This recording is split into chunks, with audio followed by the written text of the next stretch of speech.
Arratsalde on danoi eta eskerrik asko MUko online ate irekitara etortzeagatik. Ezer baino lehen azalpentxo bat emango dugu eta da pantailaren beheko partean daukazue galderak egiteko aukera eta goiti bera berriz eskumakaldean ikusiko dituzue besteek kideek edo besteek egiten dituzten galderak. Bueno, ezertan hasi baino lehenago bideo labur bat ikusiko dugu eta ondoren jarraituko dugu bideoko hainbat ideia sakontzen. Gurekin beste era batera ikasiko duzu. Prest? Talde lana.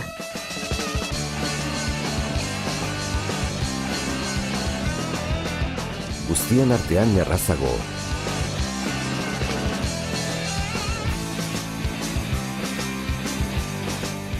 Indarrak batuz.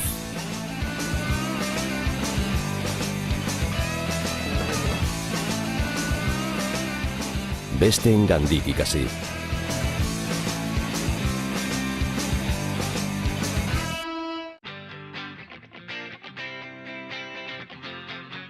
Praktikoa.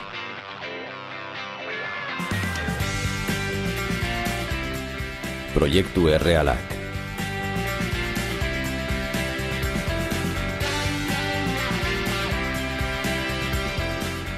Lan mundua bizi.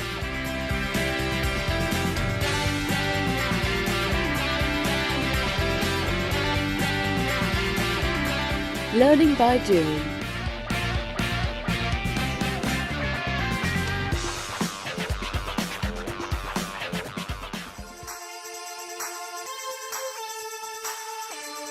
Eleanitza.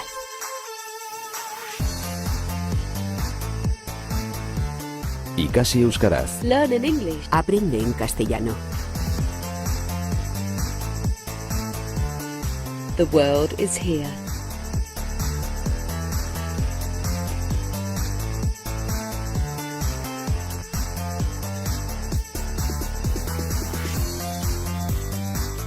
Hemendik mundura.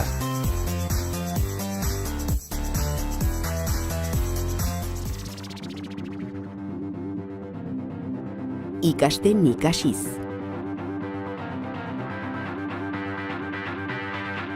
Ikaslea bere bidearen egilea.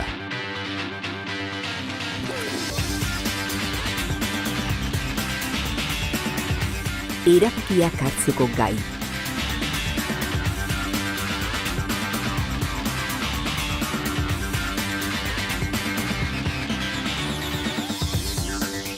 Irakaslea bide lagun.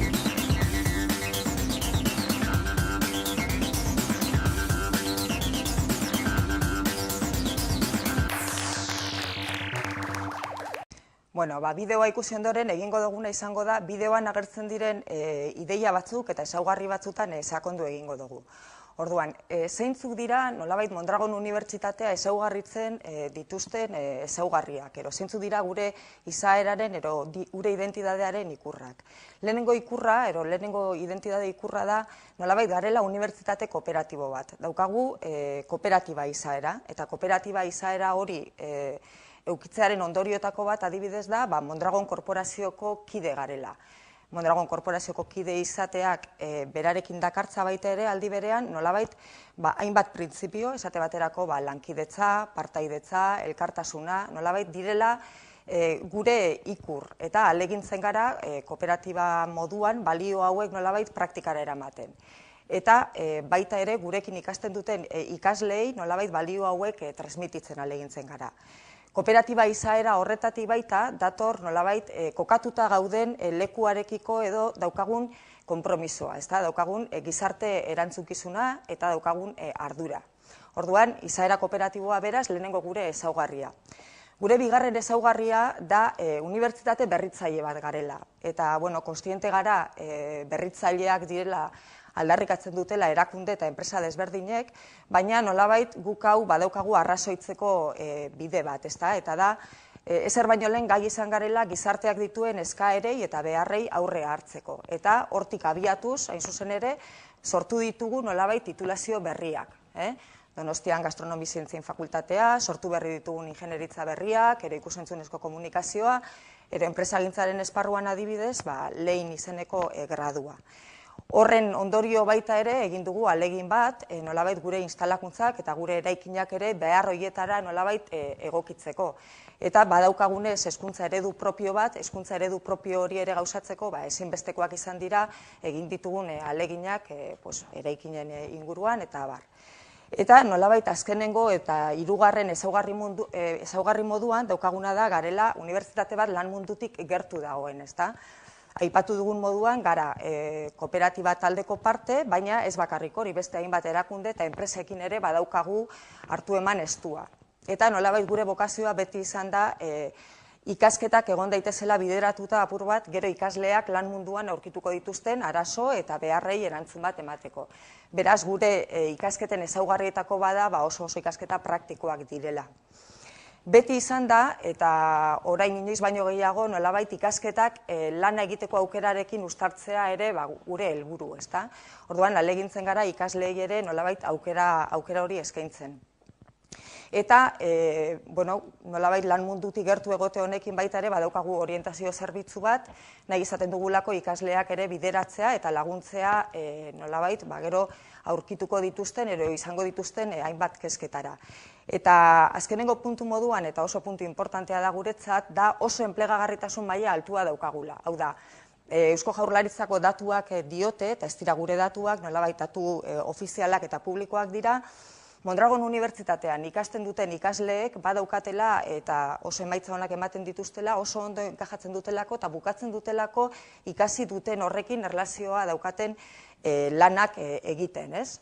Orduan, nolabait hauek dira gure ikuspegitik edo gure ezaugarririk importanteenak, ero bereizgarririk nagusiak.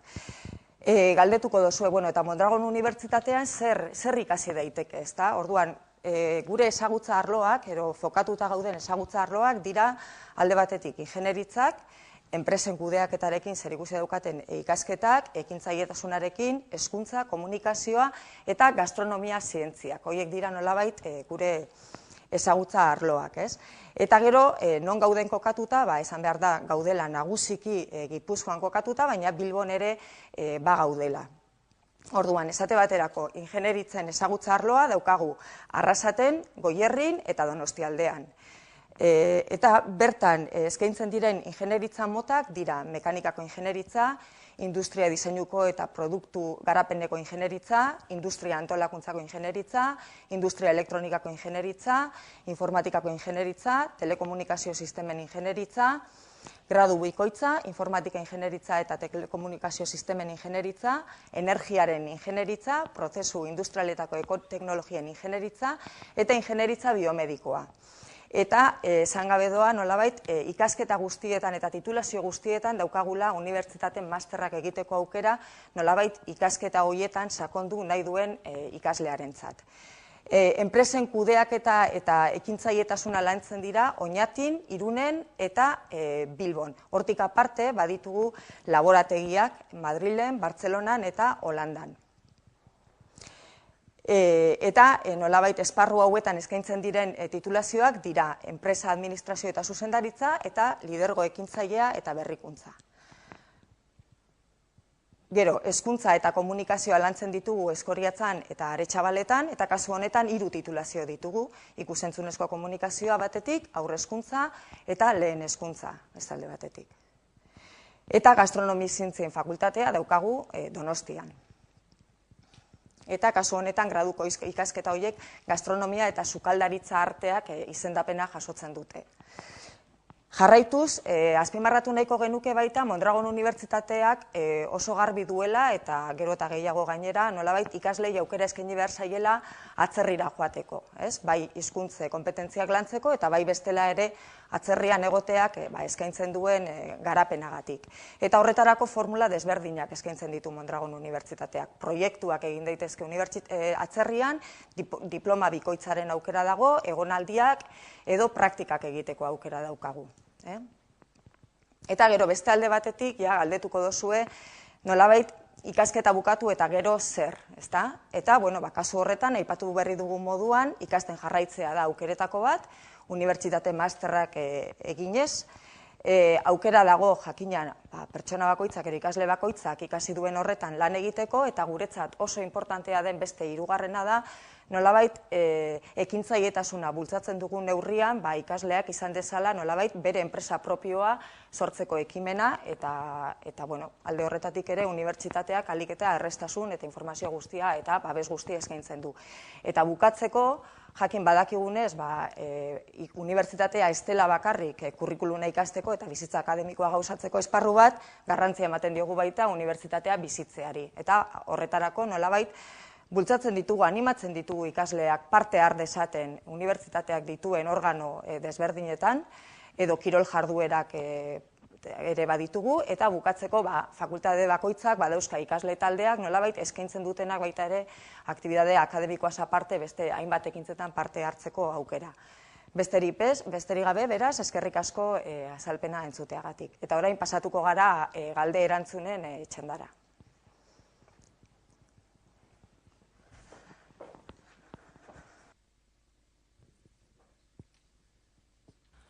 Bueno, galderekin hasteko Jabik honakoa galdetzen digu.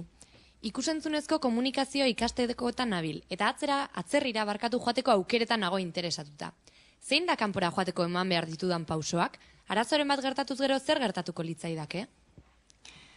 Atzaldeon, kanpora juteko, atzerrira juteko daukagun ohiko formula da Erasmus sistemaren bitartez, orduan alde horretatik, hori izango litzake bidea edo formula.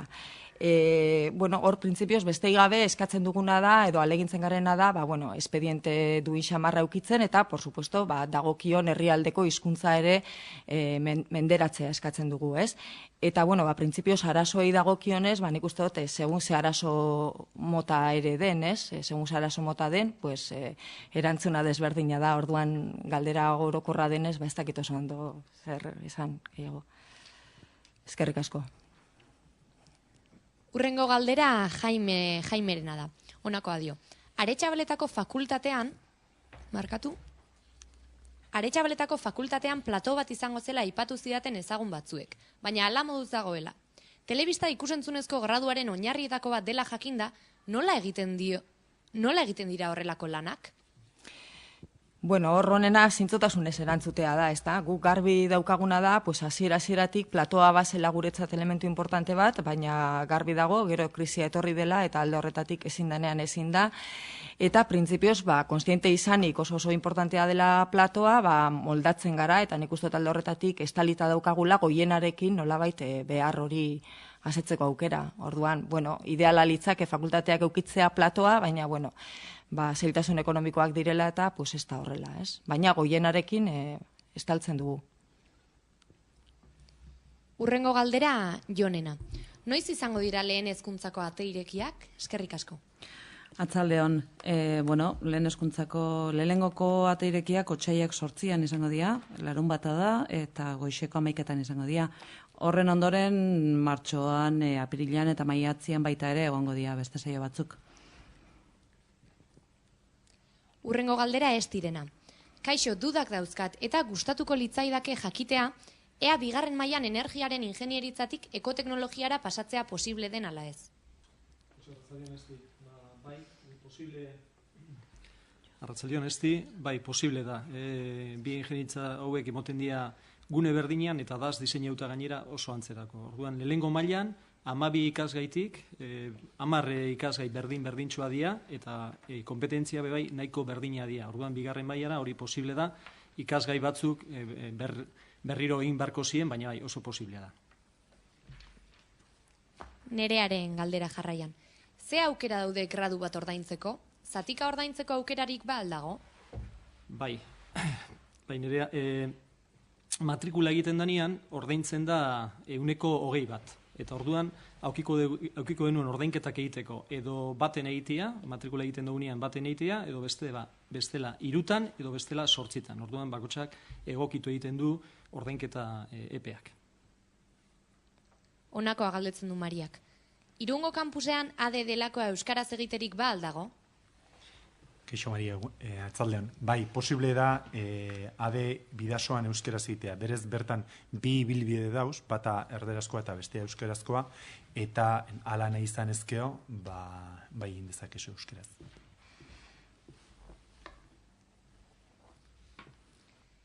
Inigoren galdera.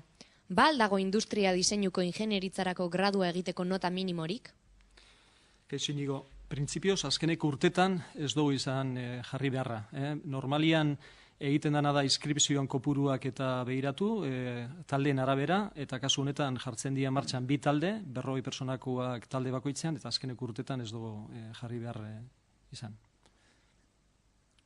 Uxuek jakin nahiko luke ea gastronomia gradua egiterako orduan Euskal Herriko ikasleek lehentasuna duten taldean sartzeko, edo aldiz atzerritarren parean dauden. Bueno, arratsaldeon Uxue. Honen aurrean esango nizuke dano parian daudela, baina momentu arte Euskaldun gehiago sartu dira atzerritako ikasleak baino. Beraz danok aukera berdina, baina Euskaldunak ebe noski. Mirene galdetzen du, kaixo, aurtengo matrikula prezioa enpresagintza graduan zenbatekoa den jakitea gustatuko litzaidake. Barkatu, zein izan da, ze gradua galdetin juzu? Enpresagintza gradua. Bale, enpresagintzan, printzipioz eta horren gure hiletik aurrera bi gradu izango ditugu, eta gaderen prezioa, administrazio eta zuzendaritzan gradua, prezioa izango da 5.000 eta 300 euro, eta lidergo ekintzaile eta berrikuntzan graduan 8.000 euro. Mikelen galdera.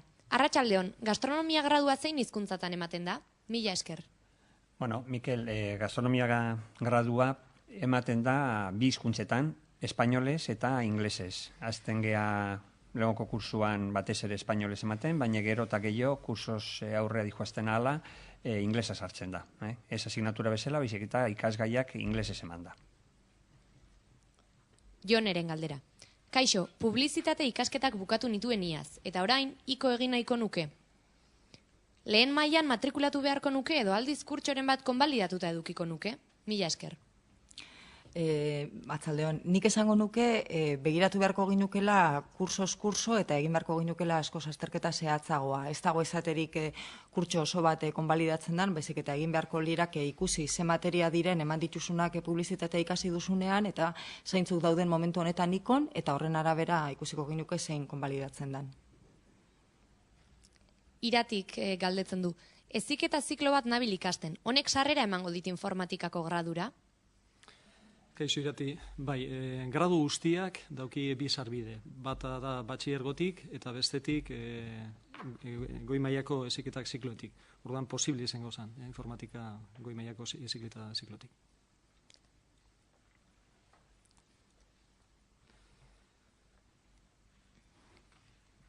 Aneten galdera. Zer dira learning journeyak leinen?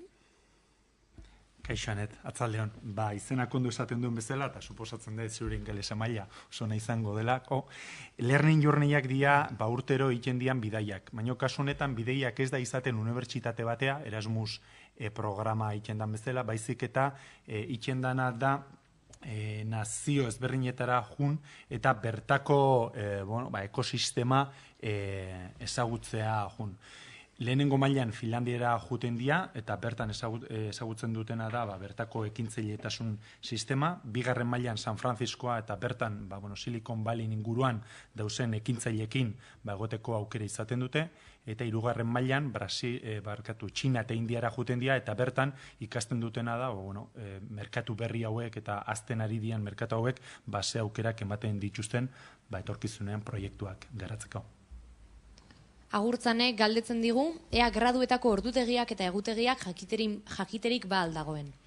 Kaixo Agurtzane, azkenean, oferta edo gradu bakoitza daka bere ordutegia, baina dana daz jarrita web horrian, orduan sartzen bazari gradu bakoitzeko atalean eta horretarako da baita atal berezi bat ikasle berrientzako, hor agertuko dira gradu bakoitzeko ordutegiak.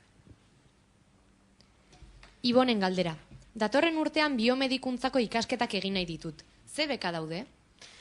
Bueno, kaixo Ibon, printzipioz ez daude bekak bakarrik orientauta biomedikarako, baizik beka orokorrak. Orduan, beka zerbitzuetan kudeatzen dira beka publiko guztiak, egoten diena normalian garraioentzako edo beste beka publikoak, baina gero aparte baita komentatzea gure fakultateetan badazela baita bekak, kolaboratzeko departamentutan lan ikaste partekatze prozesuan kolaboratzailea moduan parte hartzen badozu edo enpresetan praktikak egiten badozu baita badazela hor beka edo laguntza batzuk, baita karrera maileroko proiektuan parte hartzen badozu enpresa gehienetan lortzen da finanziazio bat eta baita lan poltza hori, ez? Baita, eta gero baita komentatzia dauela programa berezi bat, dauela programa bekabide, ez dela beka konkretu bat, baina baita finanziazio sistema bat.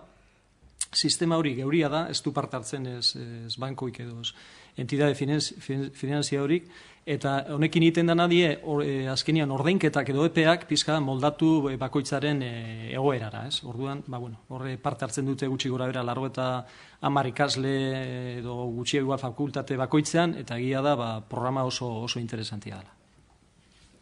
Horrela dio Jonen galderak. Gade ikasi nahi duten ikasleek nolako sarrera dute enpresetan? Kaixo, Jon, atzaldeon. Bueno, nik esango nuke nahiko sarrera ona daukatela. Kontutan hartuta beti ere, krisi garaian gauzela, baino hala eta guztiz ere, edozein erakundek behar ditu gestio postuak, eta gradu hauin ja, permititze izuna da, bai marketingen, bai finantzetan, bai pertsonetan, gestio inguruan ibiltzea. Hortaz, eta datuak hala esaten dute, merkaturatze tasak nahiko altuak izaten dira. Ez dira oin dela 5 urte bezalakoak, baina oindik ere onak dira, eta espero ezagun hemendik aurrea hobiagoak izatea. Iñakiren galdera. Ba aldago ezin aukera graduren bat online egiteko? Atzaldeon Iñaki, graduak online txeko aukerak badaude, eskuntzako graduak, hau da lehen eskuntza eta horrezkuntzako aipamen ezberdinekin lotuta, baina hauek egin alizateko baldintza bakarra edo da aurretik edozein goi mailako ikasketak egin da izatia, hau da diplomatua edo lizentziatu edo graduatua izan beharko zarela. Rosak dio. Zein da desberdintasuna Basque Culinary Center eta ostalaritza eskola baten artean? Mila esker. Bueno, Rosa, oso galdera ona, eta nik uste dut gainea olako ikasketetan pentsatzen azten basea, hori izan behar da, erantzun behar desun galdera. Aldia da, ostalaritza eskoletan ematen dian ikasketa profesionala diela, bideratuta bakarrik sukaldaritzara, azkenean teknika kulinarioak eta ikastea eta horrek praktikan jartzea, eta gure graduan, unibertsitatek gradua izan da, horretaz aparte, zientzia, kultura, ikerkuntza eta komunikazioa sartzen dira bestez beste. Unaik jakin nahiko lukea non egiten diren biomedikako praktikak. Kaixo Unai, biomedikako praktikak egiten dira hainbat enpresa eta entitate diferentetan, ez? Gradua martxan ipini dugunean, ja jarri dugu harremanak edo konbenioak sinatu dugu hainbat ospitalekin eta osasunekin lotuta dauzen entitateekin eta baita enpresekin. Orduan, printzipioz gure modeloekin egingo zien, baita ospitaletan, bai entitate osasunekin lotuta dazen entitate edo zentro teknologikoekin eta baita enpresa dauzena lotuta sektore honekin. Xabierren galdera. Zertan oinarritzen dira leineko ebaluazioak? Azterketarik ba aldago? Kaixo Xabier, atzaldeon, bigarren galderatik hasita, azterketak badauz, ze askotan pentsatzen da, gradu hontan azterketarik ez da, baino badaude, bai egia da, beraien pixua, azken ebaluaketan, normalian baino txikiagoa dela. Eta ebaluaketa sistema, nahiko ebaluaketa sistema berezia da.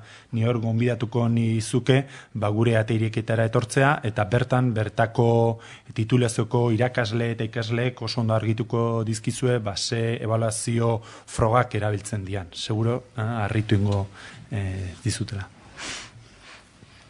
Peioren galdera. Hezkuntzako graduetan zein da hizkuntza politika? Ingeles maila minimoren bat eskatzen alda? Eta baiezkotan, nola baloratzen da maila hori?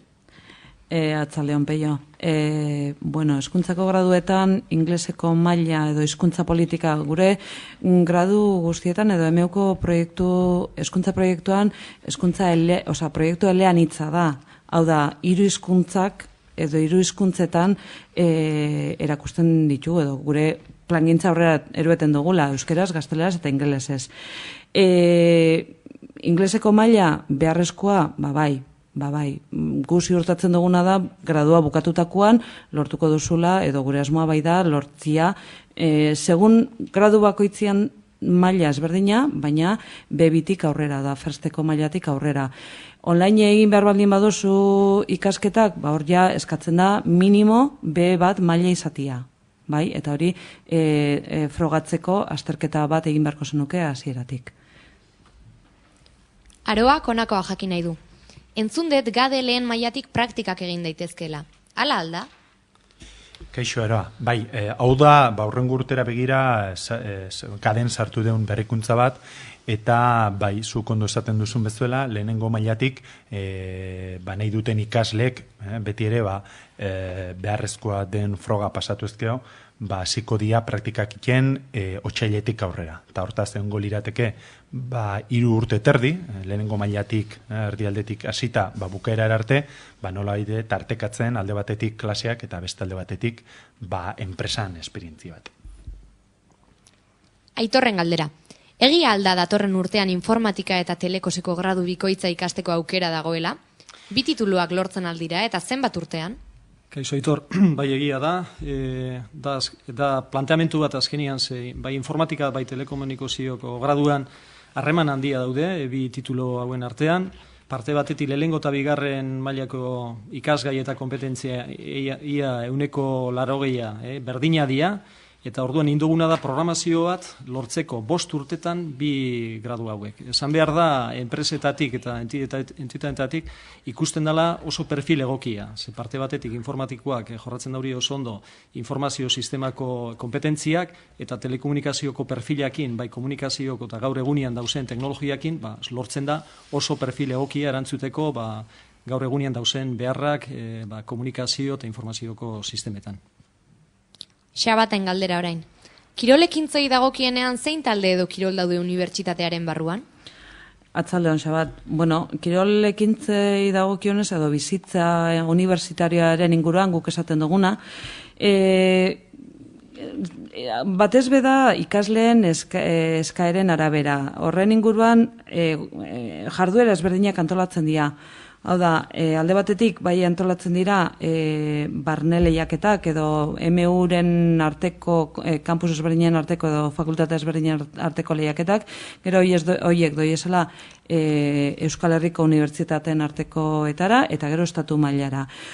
Horretatik apart, eta horiek, segun, futbolian, mutilak, neskak, danetari dau, saskibaloia bebai, segun zenba jende apuntatzen dan, antolatzen dira. Eta gero, horietatik aparte, antolatzen dira baita ere irteera ezberdinak, eskiatzera, edo partido ezberdinak, errugbiko partiduak ikustera, saskibaloiko partiduak ikustera, sarrerak egoten dira, eskaintza ezberdinak, eta gero, ikastaro ezberdinak baita ere antolatzen dira, dantza, euskal dantzak iteko,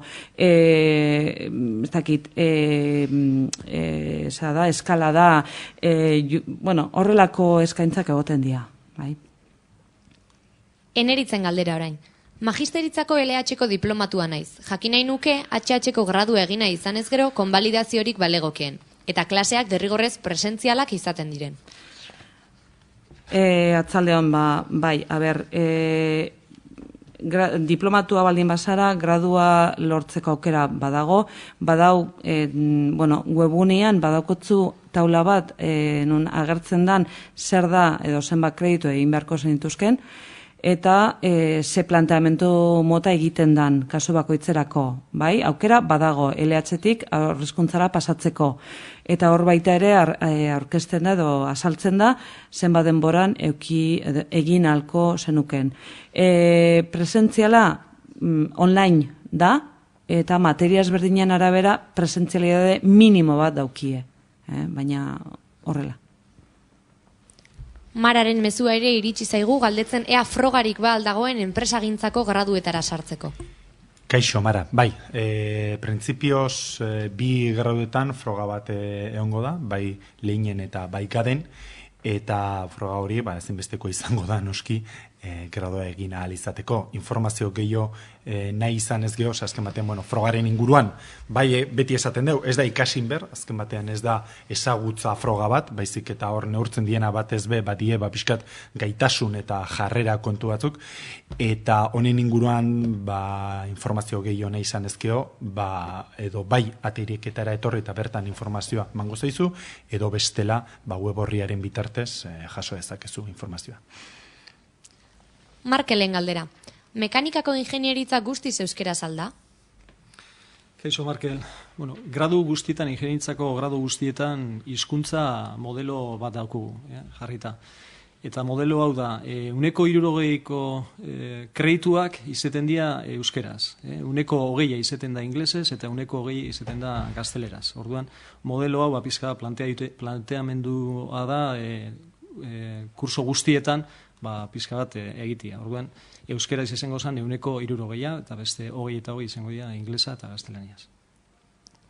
Honakoa dio Josuk. Haupa, aurre inskripzioa egin behar da edo zuzenean inskripzioa behin selektibitateko emaitza jakin da gero? Kaixo, Josu, unibertsitate guztietan, Euskal Herriko unibertsitate guztietan, matrikula egin baino lehenago beti egin behar da inskripzio bat. Orduan, gure fakultate guztietan inskripzio prozesori irekita dago, abendutik irekita dago, eta bukatuko da gutxi gora bera ekainak 16an. Eta ordutik aurrea, ingo genuena zan matrikulak, eta gutxi gora bera matrikulataz planteuta uztailean lehenengoko asteetan egitea. Garazi galdetzen digu ea gastronomia gradua ordaintzeko bekarik ba aldagoen.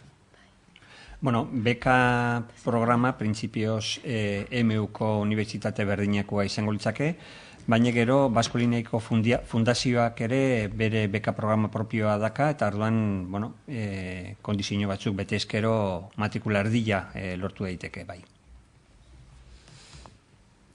Anerrek honakoa galdetzen du. Lehineko graduko metodologia esplikatuko hobeto? Kaixo, Aner. Galdera zaila egiazu. Hemen 2 minututan esplikatzea, ateiriketan ordu batean esplikatzen duguna, nahiko zaila da. Nik esango nizuke oso metodologi, esango nuke berritzailea dela, oinarrian, azken batean itxen dezuna da, enpresa bat sortu, eta enpresa hori erabiltzen dezu, ikasketa prozesu osoan zehar.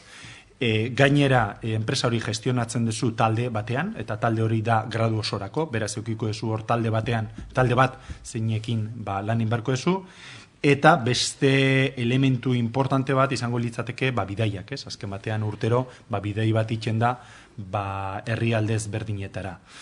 Labor esan da, zindi ez ezuket detaile gehiago eman, behin eta berriz ezaten deten bezala, eta ni usteet kasu honetan arrazoi handikin etorri zaitez ateiriketara, egon zaitez bertako ikaslekin, sobretodo ikaslekin, ezein beste irakaslekin, kebe bai, eta beraiek kontako dizue zertan datzan esperientzia hau, benetan esperientzia bada. Rosaren galdera. Hola, ikusentzunezko komunikazioko graduan zenbatekoa da aurtengo matrikularen prezioa? Barkatu, zehazki esateko, segundutxo bat itxein mesedez.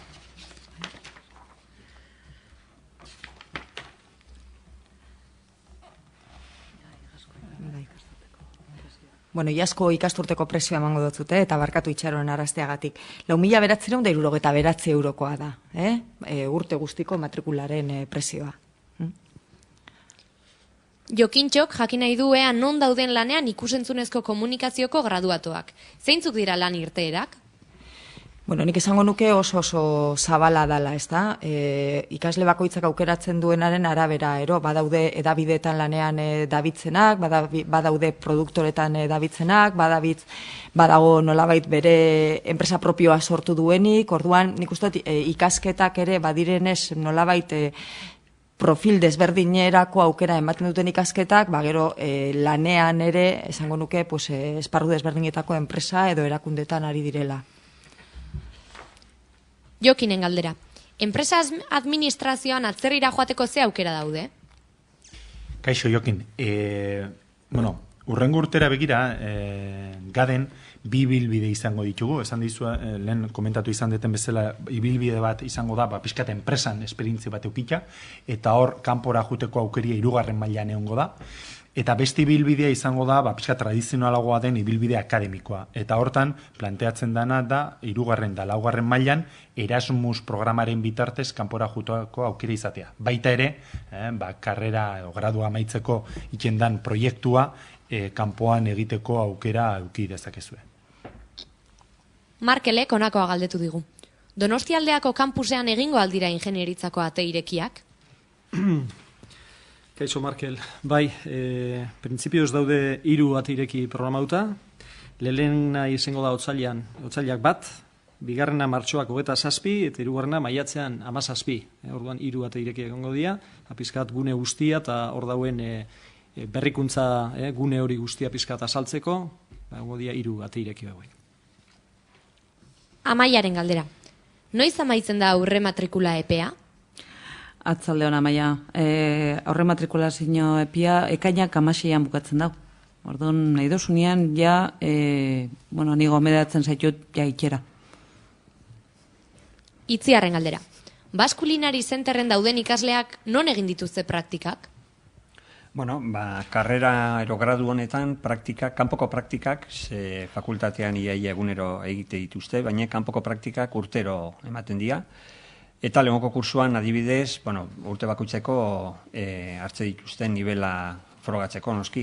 Lehengoko kursuan adibidez, oinarrizko jatetxetan ite dute, 2. urtean izar bateko ero 2 izarreko jatetxetan, 2 urte hauetan estatu mailan, 3. kursuan izan daitezke 3 izarreko mailak 5 izarreko hoteleko jatetxetan edo elikadura industrietan eta atzerrian, eta 4. kurtsuan bere karrera mailako proiektua inbarko luke eta printzipioz Euskal Herrian, estatu mailan edo atzerrian salike. Praktikekin jarraituz Luisen galdera. Praktikak derrigorrezkoak aldira ikoko graduan, eta hala izanik ordaintzen aldira? Atzaldeon, Luis. Praktikak derrigorrezkoak dira, bai, 3. mailan derrigorrezkoak dira, eta ordaintzen diren ala ez, segun, erakunde edo enpresaren arabera. Asko dira ordaintzen dutenak, baina badira ordaintzen ez dutenak ere, orduan horrez dago erantzun baiezko ero esesko radikalik. Pixka da, enpresa bakoitzaren esku uzten duguna, baina egia da badirela ordaintzen dutenak, bai. Gabrielen galdera. Ikusentzunezko graduan,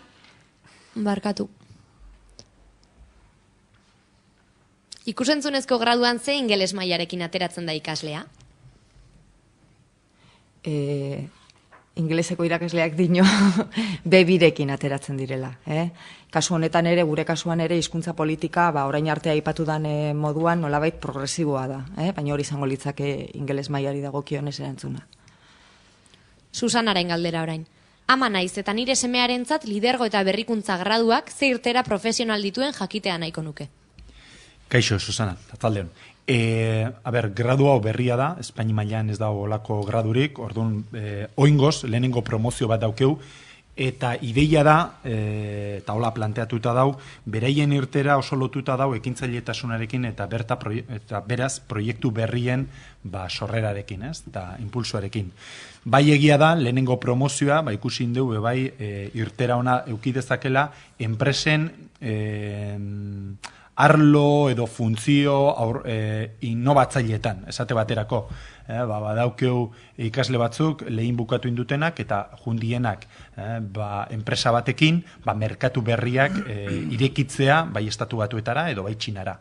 Eta beste kasu batean adibidez ikasle bat dau produktu berriak garatzen. Beraz, naiz eta ekintzailetasuna izan, proiektu propioak sortzea izan helburu nagusina, bai egia da, enpresan, lana indezaketela. Honako jakin nahi du Gotzonek. Telekomunikazioko ingeniaritzan badaukat aukera atzerrira joateko? Kaixo Gotzon, bai ez, gradu guztiak daukate posibilidad diferentiak atzerrira joateko. Azkenian dauku programa desberdinak, programak esango nahuen, lehenko programa holan pizkat esplikatzeko izango ziren diploma bikoitzak, izango zen posibilidade bat, nolabait aukiten da horre ikasketak egiten dozu beste atzerriko unibertsitate batekin, eta hor, azkenean daukuzu posibilitatea, 2 urteko iraupena aukiteko esperientzi moduan atzerrian. Gero, Erasmus programetan hor dauz 2 posibilitate, bai praktikak egiteko atzerrian, bai zentro teknologikotan edo enpresetan, eta baita ikasketak atzerriko unibertsitatetan. Eta gero baita kontutan eduki behar dugu, beste eredu propioak, osea, enpresakin lortzen dugu beste programa batzu, posibilitatea azkenien karrera mailerako proiektuak egiteko atzerrian. Eta orduan, telekomunikaziokoak baita hartzen dauri parte olako programetan. Zatia web horrian, titulo bakoitzean badauela atal bat, eta ikusi lehikeu ze mugikortasun tasak da zen titulazio bakoitzean. Gutxi gora bera, graduetan, titula bakoitzean, gutxi gora bera egoten da tasa bat, 30, 40 artean. Baina, hori tasa hori konsultauleik web horrian, azkenian gradu bakoitzean, eta badau mugikortasun atal bat hori pizka behiratzeko. Aneren galdera. Ikusentzunezko graduari dagokionez, GBLA egiterako garaian, ze proiektu daude gaur egun martxan? Badirudiaz bakarra egontzela. Bueno, egia esan, aurten oso aukera zabala daukagu. Eta gainera, erakunde publikoak adibidez etorri dira, enpresak etortzen dira, nolabait beraien behar komunikatiboak, edo ikusentzunezkoaren esparruko beharrak zeintzuk diren azaltzen digute, eta nik uste dut aurten esate baterako oso aukera zabala dagoela. Gipuzkoako diputazioak egin du eskaera bat, Jaurlaritzak egin du eskaera bat, hau da, erakunde publiko zein pribatuek, eta nik uste dut aukera nahiko zabala dela. Koldobikak jakin nahi duea edo zein goi mailako ziklo izan da, HH-ko graduan sartzeko aukerarik aldagoen. Atzalde hone, Koldobika. Edo zein goi mailako zikloetatik HH-ko, Jesus esangot, gradura sartzeko aukerak, aurrezkuntzako ziklotik aurrezkuntzako ziklora da sarbide zuzena. Gero ikusi beharko zenuke, web horrian jarrita daukogun zeintzu dien normalenak sartzeko eta horre zehaztapen gehiagoarekin ikusteko. Idoiaren galdera. Arratsaldeon, frogarik aldago gastronomiako graduetara sartzeko? Arratsaldeon Idoia. Bai, gastronomia graduan sartzeko froga batzuk iteia, guk mitinak deitzen diegu, eta azkenean da 2 orduko elkarrizketa bat, nun iten dia bat alde dinamikak, inglesa frogatxo bat, eta gero elkarrizketa, erogututxo bat, idatzi bat idazti eskatzen da, eta hori eta nota, selektitateko notakin, hortik ateatzen dia sartzeko zerrenda. Ireneren galdera jarraian. Ingenieritzan izango alditut azterketa finalak eta errekuperaketak? Kaixo Irene, gure ereduan ez. Gu azkenean planteauta daukogu graduak ipinizinetik martxan, beste eredu bat, pizkat urrundu iten dela modelo klasikotik. Orduan, zeileko bakoitzean, badau horre azkenean planifikazio bat, eta nolabait egiten dugu aktibitate batzuk, lehengoko aktibitate izaten dira gehiago ezagutza arloak eta pizka bat bizkat bideratzeko. Gero normalean egoten dira bai praktikak, bai egiten dira ariketak, talde lanak, simulazioak, eta beti semestre osoa bukatzen da beti proiektu batekin. Eta hori zeileko guztietan, kurso guztietan, hori da gure eredua. Eta orduan, aktibitate hauetan egiten dira baita frogak. Orduan, froga batzutan izaten dira idatziaz, beste batzutan izaten dira adibidez defentsak, talde lanak, simulazioak, eta orduan froga honen emaitza guztiak, ikaste emaitza hori guztiak, daukie euren errekuperazioa, eta errekuperazio horiek egiten dira azkenien zeileko barruan, barne. Orduan, egiten da ebaluazio bat, dala ebaluazio jarraia, eta egiten da baita ebaluazio globala, kontutan aukindan, kompetentzi osoak. Eta orduan, sistema horretan ez du egiten azterketa final bat, ez daka zentzurik, baizik egiten duzu, frogak jarrita zeileko guztietan. Urrengo galdera, Karmelerena. Ama naiz eta nire semearentzat gastronomia graduak ze irteera profesional dituen jakitea gurako nuke. Irteera profesionala gradu hau egin eskero, esango genuke gastronomia eta likaduraekin lotuta duden erosein irteera izango litzakeela. Pizka zehazteko esango genuke jatetxetan, okindegitan, pastaligietan, irakasle bezala, elikadura enpresetan, edo berrikuntzetan eta ikerkuntzan ibiltzeko irteerak izango lituzkela. Agurtzan eren galdera. Ze finantziazio aukera dago leheineko gradua egiteko? Kaixo agurtzane, taldeon. Finantziazio aukerak, lehen Josu komentau izan da orokorrian, leheineko graduaren kasuan, guk fakultatean, laguntza publikaz aparte, daukeu sistema propio bat, hau bebai MU mailan dauena, dala bekabide sistema, eta bebaita daukeu, kaja laboralekin akordio bat, non, kondizio edo baldintza berezi batzutan, prestamo edo kredito bat lortzeko aukera euki dezuzuen. Hortaz gain, lehen kontutan hartu behar da, lehen komentatu duen bezala, proiektuak benetazkoak diela, eta kasu batzuetan, esango neke kasu gehienetan ikasleak bereien proiektuen bitartez, dirua lortzeko aukera daukate. Beti ere, proiektuak aurrera ateratzen baldin badute. Horrek ez du ematen matrikula osoa ordaintzeko, ez da gutxego ere, baino bai laguntza modun, nik uste eta aukera politia izan daitekela. Erkaitzen galdera jarraian. Diseinuko klasea goizez badira arratsaldean lan egiteko aukera izango alnuke unibertsitatean? Erkaitz, holan dago antolatuta. Diseinuko klasea lehengo mailan izango ziren goizetan, parte presentziala, gero atzaldetan egoten da beste aktibitate batzuk, eta parte presentzialea joaten da aldatzen kursos. Bigarren mailan izango zen atzaldez, hirugarren goizez, eta orduan dago antolatuta hola, parte presentziala, doi aldatzen, eta beste parte erdia lan ikaste partekatze programan parte hartzeko. Orduan, dokuzu posibilitatea azkenian fakultateko laborategietan edo departamentutan kolaboratzaile moduan parte hartzeko, eta horregaiti dauguzu lanpoltza bat, edo bestela baita enpresetan praktikak egitako, eta horregaiti baita dauguzu lanpoltza bat.